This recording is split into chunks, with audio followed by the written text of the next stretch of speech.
예, 안녕하십니까 언론인 여러분. 서울 송파갑 국민의힘 박정훈 의원입니다. 저는 오늘 김현지 제1부속실장의 휴대전화 교체 내역을 입수해서 여러분들께 설명드리고자 합니다. 이재명 대통령이 사법 리스크로 굉장히 어려움이 있을 때마다 그때마다 폰을 교체한 사실을 저희가 확인을 했습니다. 지금부터 자세히 설명을 드리겠습니다. 이 기록은 KT로부터 저희가 국감 자료로 요청해서 받은 자료라는 점을 말씀드립니다. 지금까지 알려진 것으로 김 실장은 이재명 대통령의 사법 리스크 컨트롤 타워 역할을 해왔다, 이런 증언들이 나와 있습니다. 그렇기 때문에 이런 행위들은 증거인멸 행위로 볼 여지가 충분하다는 게 제 판단입니다. 그리고 과거 이재명 대통령은 2016년 11월 어떤 얘기를 했냐면, 사고가 나면 휴대폰을 절대 빼앗기면 안 된다, 이렇게 증거인멸의 중요성을 강조한 바가 있습니다. 아마 언론인 여러분들께서도 그 내용은 잘 알고 계시리라 생각합니다. 자, 그럼 결과적으로 김 실장의 이런 휴대폰 교체는 이재명 대통령의 지시에 의한 것이 아니냐, 이렇게 볼 여지가 충분합니다. 지금부터는 어떤 시점에 폰을 교체했는지 지금부터 자세히 설명을 드리도록 하겠습니다. 먼저 번호를 변경합니다.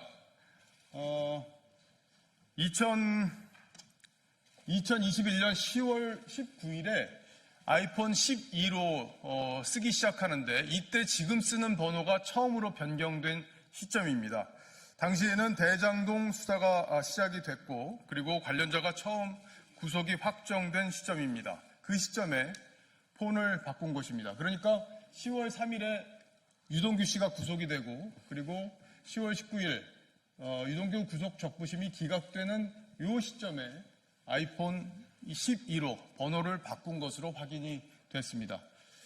그 다음에 2021년 12월 27일에도 아이폰 13으로 한번 교체를 하고요. 그리고 이게 시점을 보시면 여러분도 아시겠지만 2달 만에 폰을 바꾸는 겁니다. 2달 만에 바꾸는 것은 상식적으로 잘 이해하기가 어려운데요. 그때도 유한기 전 성남도시개발공사 개발사업본부장이 유서를 남긴 채 극단적인 선택을 한 시점이었고, 그리고 같은 해 12월 21일 고 김문기 전 성남도시개발공사 1차장이 사망을 한 시점이기도 합니다. 당시에도 굉장히 많은 논란이 있었고, 관련해서 여러 가지 이재명 대통령을 향한 여러 가지 의혹 제기가 있었던 시점이라는 것 여러분도 기억하고 계실 겁니다. 자, 다음은 대북 송금 수사가 한창이었던 2023년 9월 9일에 또 다시 전화를 교체합니다. 9월 9일이었습니다. 2023년 9월 7일에는 어떤 일이 있었냐? 이화영 부지사가 대북 송금 사건과 관련해서 관련 내용을 이재명 당시 경기지사에게 보고했다, 이렇게 했던 진술을 번복하는 시기가 있었습니다. 여러분들 기억하시죠? 이게 검찰의 압박 때문에 그렇게 진술했던 거다, 이렇게 말을 바꿔서 논란이 있었고, 이 당시에 김현지 실장이 설주환 변호사를 교체하는 데 관여했다는 설주환 변호사의 직접 증언이 나오기도 했던 바로 그 시점입니다. 2023년 9월 8일 수원지검이 중앙선관위를 압수수색해서 이재명 대통령 후보자의 2021년 민주당 대선 후보 경선 당시에 후원자 명부 그리고 계좌 내역을 확보한 시점이기도 합니다. 관련해서 폰을 교체한 당일에 이재명 대표가 대북 송금 관련해서 검찰에 출석한 날이기도 합니다. 그러니까 묘하게 이런 시기에 김현지 실장의 폰이 교체됐다는 것 여러분께 분명히 설명을 드리겠습니다. 그리고 최근에 이해할 수 없는 폰 교체가 또 있었습니다. 국정감사 시작일인 10월 13일에 오전 10시 36분에 아이폰 17로 교체가 됐습니다. 기존의 아이폰 14였죠. 이렇게 교체가 됐는데 불과 9분 만에 다시 아이폰 14로 교체가 됩니다. 그러니까 유심을 끼웠다 막혔다 한 걸로 볼 수가 있는 상황이죠.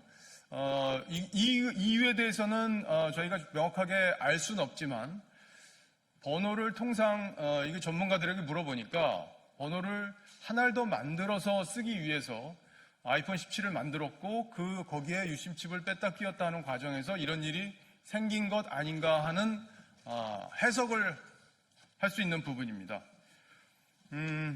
여러분들 아시다시피 김현지 실장은 이재명 대통령 사법 리스크의 컨트롤 타워 역할을 해왔고요. 그리고 모든 변호인이 참여하는 텔레그램 대화방도 운영했다는 증언이 있었습니다. 그리고 사건에 어떤 변호사를 배정할지 그리고 어떤 내용으로 변호를 할지 직접 지시했다는 증언들도 나와 있습니다. 이제 이렇게 의혹이 불거져 있는 상황이고 휴대전화를 증거인멸을 위해 교체한 거 아니냐는 의혹까지 불거졌기 때문에 김현지 실장은 국정감사에 출석해서 이런 모든 의혹들에 대해서 사실관계를 밝혀주기를 촉구합니다. 민주당은요, 지규현 판사가 휴대전화를 바꿨을 때 이런 의혹을 제기한 바 있습니다.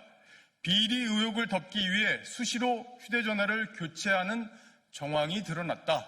이렇게 얘기한 바 있습니다. 민주당 논리대로라면 이렇게 여러 차례 휴대전화를 교체한, 그것도 아주 의심스러운 시기에 교체한 김현지 실장에 대해서는 더 큰 의혹이 불거지는 게 합리적으로 맞다. 이렇게 볼 수 있을 겁니다.